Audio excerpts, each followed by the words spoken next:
اصل مسئلہ کیا ہے؟ خیر سے نکلا ہے استخارہ۔ استخارہ کا مطلب ہے خیر طلب کرنا، یعنی کوئی نیک کام کے سلسلے میں آپ اللہ تبارک و تعالی سے یہ دعا کرتے ہیں کہ اے اللہ یہ کام میرے لیے خیر کا ہے تو میرے لیے آسانی کر، اور یہ کام میرے لیے شر کا ہے تو یہ اللہ تبارک و تعالی مجھ سے دور کر دے۔ یہ خیر کا مشورہ کرتے ہیں بس۔ اب فرمایا اللہ کے رسول صلی اللہ علیہ وسلم سے صحابہ نے روایت کی کہ اللہ کے رسول صلی اللہ علیہ وسلم ہمیں استخارہ ایسے سکھاتے تھے جیسے قرآن سکھاتے تھے، یعنی ہر معاملے میں استخارہ کرنے کا اللہ کے رسول صلی اللہ علیہ وسلم نے ہمیں ہدایت دیتے تھے۔ وہ کیا تھا کہ فرمایا کہ دیکھو فرض نمازوں کے علاوہ 1-2 رکعت نفل نماز پڑھو، اس نیت سے کہ یہ استخارے کی نماز ہے۔ ہو گئی بات؟ پھر اس کے بعد دعا کرو استخارے کی۔ جو دعا ہے وہ دعا ہر ایک کیا ہے آپ کو مل جائے گی مسنون دعاؤں کی کتابوں میں، حصن المسلم میں مل جائے گی، اور کیا ہے تھوڑی سی طویل ہے، اگر اس میں نہیں ہو رہا ہے پوری عربی میں ہی پڑھنے میں تو اس کا ترجمہ بھی آپ پڑھ لے سکتے ہیں۔ لیکن حرام کاموں میں استخارے کی کوئی ویلیو نہیں، کوئی ویلیو نہیں، کوئی ویلیو نہیں۔ حرام کاموں میں استخارہ کرنا جائز ہی نہیں ہے۔ اگر استخارے کے بعد خواب میں آئے گا، خواب کا کوئی تعلق استخارہ سے نہیں ہے، خواب کا کوئی تعلق استخارہ سے نہیں ہے۔ میں آ رہا تھا اسی طرف، تو یہ دعا ہے اس کے لیے کہ اے اللہ مجھے اس میں برکت دے اگر یہ میرے لیے اچھا ہے۔ اچھا دوسرا پوائنٹ جو اس میں بیان کرتے ہوں، اللہم ان کنت تعلم ان ھذا الامر شر لی فی دینی و معاشی و عاقبت امری فصرفہ عنی وصرفنی عنہ واقدر لی الخیر حیث ما کنت۔ اے اللہ یہ میرے لیے شر ہے، برائی ہے، تو فرمایا کہ یہ دعا کرو کہ اے اللہ یہ میری معاش کے لیے، میری زندگی کے لیے، میری دنیا کے لیے، میری آخرت کے لیے شر ہے، تو اس کو میرے سے دور کر دے اور مجھے اس سے دور کر دے، اور وہ خیر جو میرے لیے ہے مقدر اس کو کر دے۔ یہ دعا اصل میں پڑھ لینا ہے۔ پڑھ لینے کے بعد آپ نے جو کام متعین کیا ہے وہ شروع کر دینا ہے۔ نہ کسی خواب کی ضرورت، نہ آپ کو سونے کی ضرورت، نہ ویٹنگ کی ضرورت، نہ آپ کے لیے کوئی فرشتہ آئے گا، نہ آپ کے لیے کوئی نشانی ملے گی۔ یہ سب چیزیں قرآن اور حدیث سے ثابت نہیں۔ تو اب بھی استخارہ کرنا یہ غلط ہے کہ ٹھاننے سے پہلے استخارہ کر کے ٹھانو، یہ غلط ہے۔ پہلے یہ اصول یہ غلط ہے۔ اچھا، استخارہ کب کرنا ہے؟ جب ایک چیز متعین کر لیے، متعین کرنے کے بعد ہم اللہ سے یہ مانگتے ہیں کہ اے اللہ یہ متعین جو میں کر لیا ہوں اس میں آسانی دے۔ متعین نہیں کیے اس وقت بعض لوگ کیا کرتے ہیں، ہم کو 2 آپشن تھے، ہم استخارہ کرے، اس میں دل بیٹھ رہا ہے۔ ارے کہاں سے بیٹھ رہا ہے جی؟ کون بولے تم نہ یہ طریقہ؟ تم پہلے ٹھان لو۔ اب وہ بندے نے ٹھان لیا کہ مجھے ابراٹ جانا ہی جانا ہے، اب دعا کر رہا ہے اے اللہ کیا ہے اس میں خیر ہے، تو اب اس سے کیا ہوگا؟ ایک اللہ کے رسول نے فرمایا استخارہ کرنے والا شرمندہ نہیں ہوگا، یعنی اس کو کوئی بھی چیز پیش آئے نا اس میں مصیبت، وہ کہے گا کہ نہیں جی میں اللہ سے استخارہ کیا ہوں، کر کے ہی کیا ہوں، دل مطمئن ہوگا۔ دوسری اللہ کی مدد آئے گی۔ مثلا سمجھیے کہ کوئی ناگہانی آفت آنے والی تھی، اللہ تعالیٰ روک دے گا، ان کی غیر حاضری میں ہو سکتا تھا کچھ بھی، تو اللہ تبارک و تعالیٰ روک دے گا۔ اگر یہ بات کہ 2 آپشن لے کے استخارہ شروع کرو اور اس میں سے مجھے خواب کے ذریعے معلوم ہوگا، اس میں سے میں ایک آپشن، یہ بالکل غلط ہے۔ ایک استخارہ دنیا میں ایک آیا ہے، باقی یہ جو قرآن سے استخارہ نکالنا، ماں کا نام بتاؤ ہیں جی وہ ٹی وی آپ کا استخارہ نکال لیں گے، یہ استخارہ نہیں ہے، یہ کہانت ہے، کہانت، یہ جادوگری ہے۔ کسی کو اپنی ماں کا نام نہ بتایا کرو کسی مفتی مولوی کو، یہ یاد رکھنا۔ اس کام میں بالکل ضرورت نہیں ہے۔ نام تو ہم اس لیے لکھتے ہیں یہ پکارنے کے لیے اس بندے کو یا اس کی اندراج کرنے کے لیے، ورنہ اس میں نام کی بھی ضرورت نہیں جی نام بتائیں، ماں کا نام بتائیں، اسراب لگا کے ہم بتائیں گے تم پر کیا ہوا ہے، یہ تو سب ضلالت ہے، گمراہی ہے، گمراہ کرنے کے لیے سارا کچھ۔ اللہ کے نبی صلی اللہ علیہ وسلم سکھاتے ہیں، صحابی ہمیں پہنچا رہے ہیں نا، قیامت تک کے لیے ایک ہی طریقہ ہے۔ جابر بن فرماتے ہیں رسول اللہ صلی اللہ علیہ وسلم ہمیں استخارے کی دعا اس طرح سکھاتے جیسے قرآن کی کوئی سورہ ہے۔ آپ نے فرمایا جس کو کسی حاجت کا ہو، یعنی کہ اس میں یہ بھی نہیں ہے کہ میں استخارہ کرتا ہوں کہ مجھ پر جادو کس نے کیا ہوا ہے، یہ بکواس ہے، جھوٹ ہے۔ استخارہ ہے کوئی کسی کو اللہ سے کوئی حاجت ہے، مثال کے طور پہ میں نے سفر کرنا ہے، میں نے یورپ جانا ہے کاروبار کے لیے، اس کے لیے میں استخارہ کر سکتا ہوں۔ میں نے بیٹے کا کہیں رشتہ کرنا ہے، اس کے لیے میں استخارہ کر سکتا ہوں۔ کسی سے پارٹنرشپ کرنی ہے، کوئی مکان خریدنا ہے، کوئی مکان بیچنا ہے، یہ اس کے لیے آیا ہے۔ استخارہ اس لیے نہیں آیا کہ یا اللہ میں کی بیماری ہے، کنے لائی ہے، یہ بالکل غلط ہے۔ صحابی جو فرماتے ہیں کہ ہمیں اس طرح سکھاتے ہیں جیسے کوئی قرآن کی کوئی سورہ ہے اس میں پڑھو، جس کو کوئی حاجت ہے 2 نفل پڑھے، وعدہ کرتا ہے نا تجھے کوئی ہے مجھ سے مدد چاہتا ہے نا کسی بھی معاملے میں تو وستعینوا بالصبر والصلاۃ، بعض لوگ کہتے ہیں صرف میں ہر نماز کے بعد دعا پڑھ لینا ہے، نبی صلی اللہ علیہ وسلم نے فرمایا 2 نفل پڑھ اس کے بعد یہ دعا پڑھ۔ یاد رکھنا جو مولویوں سے استخارہ کرواتے ہو وہ برباد ہو جاتے ہو، جو کسی یہ پیشہ وروں سے استخارہ کرو، استخارہ خود کرنے کا حکم ہے کہ ہمیں اس طرح سکھاتے جیسے قرآن کی کوئی سورہ ہے، فرمایا جس کو اللہ سے حاجت ہے وہ استخارہ کرے، نہیں آتا دیکھ کے پڑھ لو لیکن نوفل کے بغیر نہیں، پھر کوئی ٹائم نہیں اس میں، آپ نے ابھی کسی وقت بھی 2 نفل پڑھو، یہ دعا پڑھو، انشاءاللہ آپ کو خیر ملے گی، کیونکہ تم نے خیر کا سوال کیا ہے، خیر لی فی دینی و معاشی، پھر اللہ فرشتوں کو کہتا ہوگا نا کہ دیکھو یہ بندہ اس کے بس میں بھی ہے سب کچھ کرنا، پھر بھی یہ میری محتاجگی ظاہر کر رہا ہے، جاؤ اس کو میری طرف سے خیر کر لو۔ دین جو آپ کو ملے گا قرآن و حدیث سے ملے گا، سنا ہے؟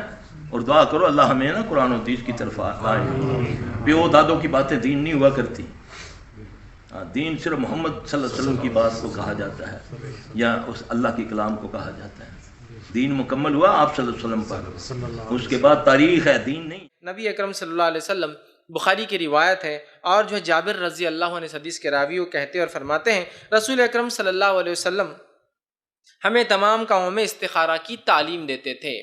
نبی اکرم صلی اللہ علیہ وسلم صحابہ کو تمام کاموں میں استخارہ کی تعلیم دیتے تھے، جس طرح ہمیں قرآن کی سورت کی تعلیم دیتے تھے۔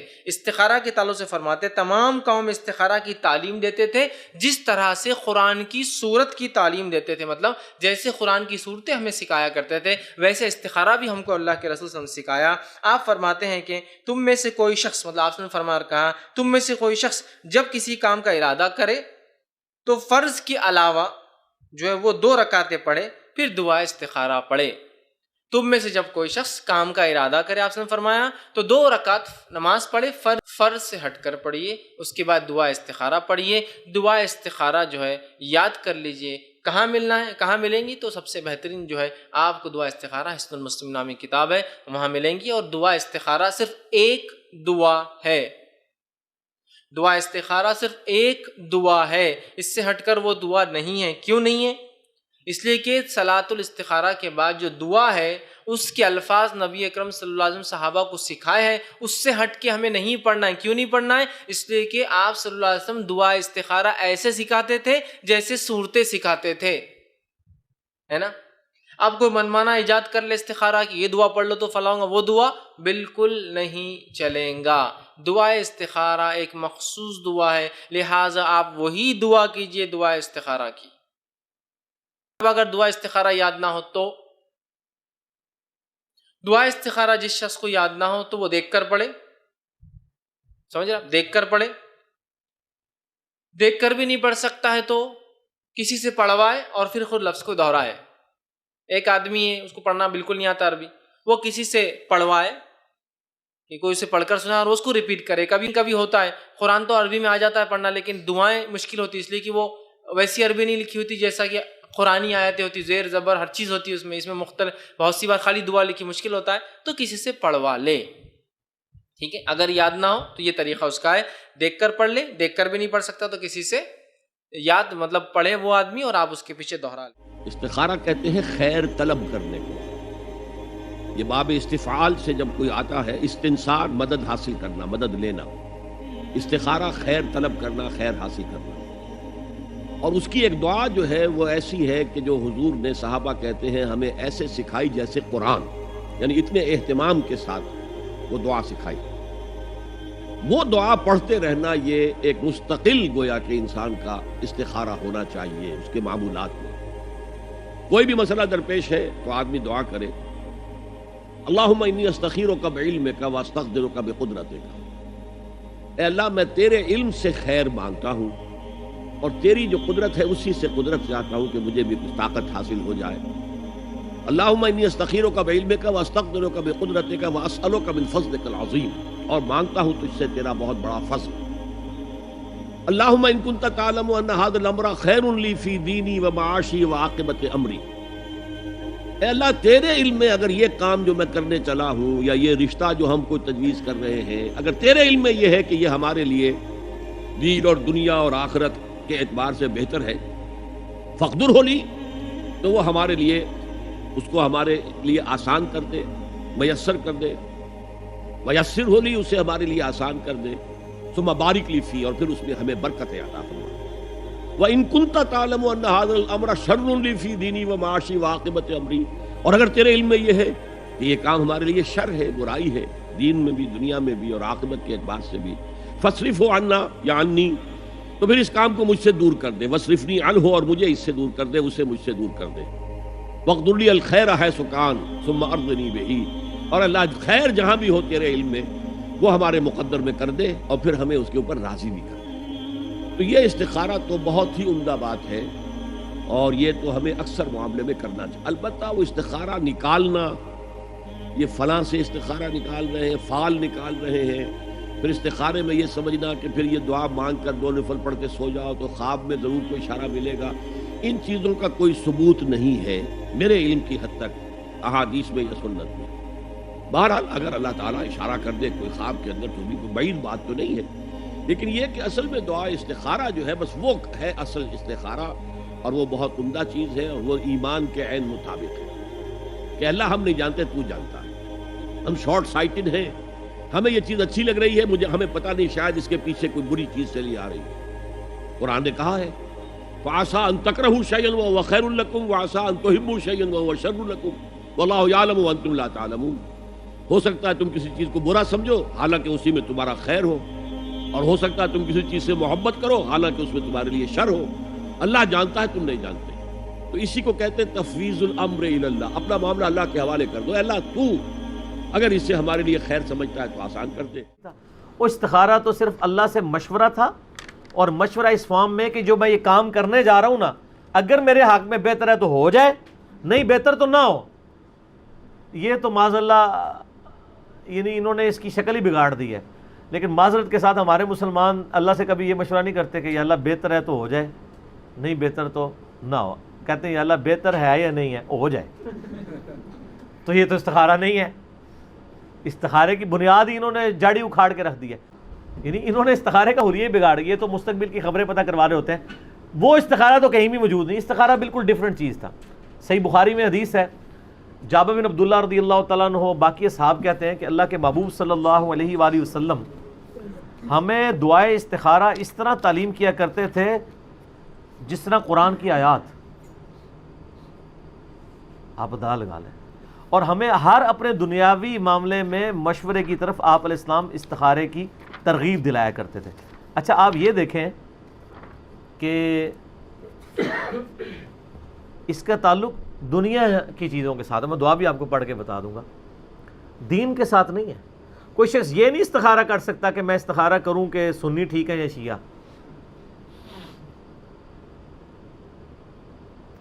دین کے اوپر آپ کو علمی دلائل دیکھنے ہوں گے۔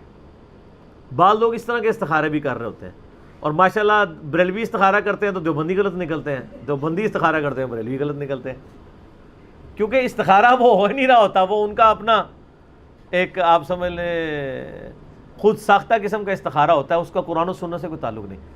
پہلی بات کلیئر کر لیں، استخارے کا تعلق صرف دنیاوی معاملات کے ساتھ ہے، دنیاوی لین دین، دنیاوی کوئی شخص یعنی کاروبار شروع کرنا چاہتا ہے، کوئی اگرچہ یہ بھی الٹیمیٹلی دین میں آتا ہے لیکن دنیاوی معاملات کی بات ہو رہی ہے، عقائد کی نہیں، شادی کہیں کرنا چاہتا ہے، کوئی کسی کے ساتھ معاملہ کرنا چاہتا ہے، یہ والا دینی معاملات کو قرآن و سنت سے اخذ کیا جائے گا، اس میں استخارے کے اوپر رلائی نہیں آپ کریں گے۔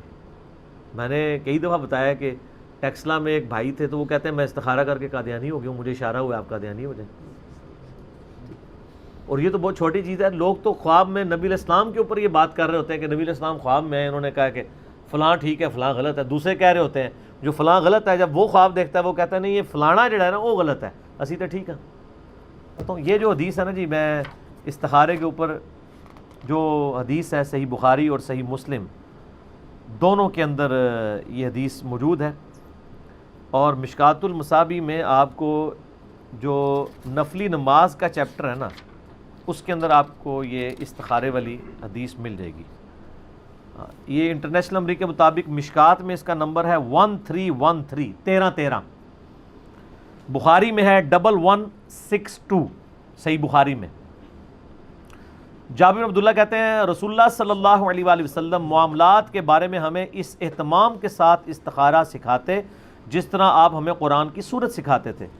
آپ صلی اللہ علیہ وآلہ وسلم فرماتے تھے جب تم میں سے کوئی کسی کام کا ارادہ کرے تو فرض کے علاوہ 2 رکعت نفل پڑھے، یعنی عشاء کی نماز کے بعد 2 نفل پڑھ لے یا جس وقت بھی، آسانی ہے۔ اس کے بعد کوئی خواب شاف نہیں دیکھنا ہوتا۔ لوگ کہتے ہیں کہ جناب 2 نفل پڑھیں، کسی سے گفتگو کیے بغیر سو جائیں، اگر سبز جھنڈی نظر آئے تو ٹھیک ہے، ریڈ آئے تو نہیں ٹھیک۔ سر یہ کہیں بھی دنیا کی کسی حدیث کی کتاب میں یہ بات نہیں لکھی ہوئی، کوئی جھنڈی جھنڈی نظر نہیں آنی، کوئی خواب کی گارنٹی نہیں ہے کہ خواب آنا ہے۔ صرف یہ ہے کہ اللہ تعالیٰ اس معاملے کو آپ کے لیے آسان کر دے گا یا اس معاملے سے آپ کو دور کر دے گا، وہی دعا کے اندر ہے۔ استخارہ صرف دعا ہے کہ یا اللہ مجھے بتا دے اس مسئلے میں، اگر میرے لیے حق ہے تو یہ حق کر دے، اگر یہ باطل ہے تو مجھے اس سے دور کر دے اور اس کو مجھ سے اور مجھے اس پہ راضی بھی کر دے۔ اس کے لیے آپ کو کوئی بیل کی آواز نہیں آنی، کچھ بھی نہیں آنا، یعنی وہ معاملہ خود بخود، یعنی آپ رشتہ کہیں کرنے جا رہے تھے، آپ نے دعائے استخارہ مانگ لی تو اگر وہ آپ کے لیے بہتر نہیں تھا تو انشاءاللہ وہ رشتہ ٹوٹ جائے گا۔ لیکن اگر آپ یہ کہیں کہ یہ رشتہ ہو ہی ہو، اس کے لیے دنیا کا کوئی استخارہ ایگزسٹ نہیں کرتا، کیونکہ استخارے میں تو آپ اللہ پہ ڈال رہے ہیں نا کہ یا اللہ اگر بہتر ہے دین دنیا آخرت اور معیشت کے لیے، یہ سارے الفاظ آئیں گے۔ تو فرض کے علاوہ 2 رکعت نفل پڑھے، پھر یہ دعا مانگے۔ دعا سن لیں آپ، ورڈ بائی ورڈ آپ مشکات سے دیکھ لیجئے گا۔ اللہم انی استخیرک بعلمک واستقدرک بقدرتک واسألک من فضلک العظیم فإنک تقدر ولا اقدر وتعلم ولا اعلم وانت علام الغیوب اللہم ان کنت تعلم ان هذا الامر خیر لی فی دینی ومعاشی وعاقبت امری فاقدرہ لی ویسرہ لی ثم بارک لی فیہ وان کنت تعلم ان هذا الامر شر لی فی دینی ومعاشی وعاقبت امری۔ اور پھر آگے الفاظ ہے فاصرفہ عنی واصرف عنہ وقدر لی الخیر حیث کان ثم ارضنی بہ۔ زبردست الفاظ ہے۔ اے اللہ تعالیٰ میں تجھ سے تیرے علم کی مدد سے خیر مانگتا ہوں، تجھ سے تیری قدرت کے ذریعے قدرت مانگتا ہوں، اور میں تجھ سے تیرا فضل عظیم مانگتا ہوں۔ بے شک تو ہر چیز پر قادر ہے اور میں کسی چیز پر قادر نہیں، تو جانتا ہے جبکہ میں کچھ بھی نہیں جانتا، اور تو تمام پوشیدہ چیزوں کا جاننے والا ہے۔ اے اللہ اگر تو جانتا ہے کہ یہ کام جس کے لیے میں استخارہ کر رہا ہوں میرے لیے دین، میری زندگی اور میرے انجام کار یا میری آخرت کے لیے بہتر ہے تو اسے میرے لیے مقدر کر، آسان کر، اور پھر اس میں میرے لیے برکت بھی پیدا فرما، اور اگر تیرے علم میں یہ کام میرے لیے، میرے دین، میری زندگی اور میرے انجام کار یا میری آخرت کے لحاظ سے برا ہے تو اسے مجھ سے دور کر دے اور مجھے اس سے دور کر دے، اور میرے لیے خیر و بھلائی مقدر فرما، وہ جہاں کہیں بھی ہو، پھر مجھے اس کے ساتھ راضی کر دے۔ یہ پڑھنے کے بعد نبی اسلام فرمایا پھر اپنی حاجت کا نام لے، اگر وہ رشتے کے لیے کر رہا ہے، جس کے لیے بھی۔ یہ اردو ترجمہ بھی آپ پڑھ سکتے ہیں، عربی دعا ضروری نہیں آپ پڑھیں، یہی ترجمہ پڑھ لیں، اپنے الفاظ میں بیان کر لیں۔ اس کے بعد کچھ نہیں لکھا ہے، کوئی جھنڈی نظر آئے گی، رنگ نظر آئے گا، یہ صرف دعا ہے کہ اللہ تعالیٰ کے آپ سپرد اپنے معاملے کرتے ہیں، اگر آسانی ہے اس میں میرے لیے آسانی کر دے، مشکل ہے تو اس کام کو روک دے، رکاوٹیں ڈال دے اس میں۔ ہم کس لیے کر رہے ہوتے ہیں کہ رکاوٹیں ہٹائی جائیں، اس کے لیے کر رہے ہوتے ہیں۔ یا کبھی کہیں سے جان چھڑانی ہو تو خام خواہ کہتے ہیں استخارہ کی طرف جواب ہی صحیح نہیں آیا۔ صحابہ کو تو کبھی جواب نہیں آیا استخاروں کا، یہ آپ نے خود کہانیاں بنائی ہوئی ہیں۔ اور آن لائن استخارے تو آپ کو پتہ ہے وہ تسبیح سے بھی استخارہ کرتے ہیں، آپ تسبیح ہاتھ میں پکڑ لیں تو آپ اپنی وہ چیز بیان کریں، تو وہ جو بندہ استخارہ کرنے والا ہے نا وہ اپنے ذہن میں اس کو نا سوچتا ہے، اور دوسرے سے استخارہ کرا لے، حالانکہ یہاں استخارہ آپ نے خود کرنا ہے اپنے لیے، کسی سے تو آپ کروا ہی نہیں سکتے، کیونکہ مسئلہ تو آپ کا اس میں تو سارے سیکھے ہیں میرے لیے تیرے لیے کہ تو گزمانو کا جتنے مرضی تھا منو کے لینا دینا، میں اپنے ہی بات کروں گا۔ تو وہ پھر استخارہ جب کراتے ہیں نا، یہ جو آن لائن استخارہ ہے نا وہ اس طرح ہی ہو رہا ہوتا ہے، وہ پیچھے بیٹھے ہوئے تسبیح پکڑے ہوئے ہوتے ہیں، وہ اگر تسبیح کہتے ہیں ایسے ہل پڑے تو اس کا مطلب ہے ہاں، اور اگر ایسے ہلے تو اس کا مطلب ہے نا. آپ ہنس رہے ہیں, آپ جا کے پوچھ لیں. نہیں ہلتی خود بخود ہے.